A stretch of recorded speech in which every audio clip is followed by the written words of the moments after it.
Alors c'est faux, bien que son atome soit partout dans l'univers, l'hydrogène n'est pas une source d'énergie primaire, comme le vent ou le soleil par exemple. En fait, il s'agit plutôt d'un vecteur énergétique, c'est-à-dire qu'il a besoin d'être créé à partir d'énergie primaire pour ensuite être transformé en chaleur ou en électricité. C'est faux, la combustion de l'hydrogène ne produit aucune pollution, mais il peut être polluant selon son mode de production. L'hydrogène qu'on appelle gris, produit à partir de combustibles fossiles, émet lui une grande quantité de CO2. L'hydrogène vert, donc l'hydrogène renouvelable, c'est la même chose, utilise uniquement des énergies renouvelables, et c'est lui chez Lumo qui nous semble digne d'intérêt. Alors oui, c'est vrai, l'infrastructure pour la production, le stockage et le transport de l'hydrogène vert nécessite des investissements et des avancées technologiques qui coûtent cher.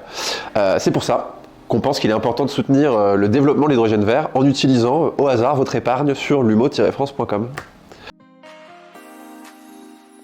Alors oui, c'est vrai. Déjà parce que dans un premier temps, il faut réduire drastiquement nos déplacements, privilégier les circuits courts et les mobilités douces, mais aussi parce que l'hydrogène vert ne représente que 5% de la totalité de l'hydrogène produite dans le monde et c'est encore trop peu. Mais on espère très fort que ça va changer. Alors oui, en effet, c'est plutôt vrai, l'efficacité de son processus de fabrication peut et doit être améliorée. Mais surtout, il est intéressant parce qu'il permet de stocker une partie de l'énergie renouvelable que l'on perd lors des pics de production. Bon alors c'est plutôt faux, la gestion de l'hydrogène n'est pas plus dangereuse que celle des autres carburants, qui eux aussi sont très inflammables, d'où la bonne idée de ne pas fumer quand on fait le plein d'essence par exemple.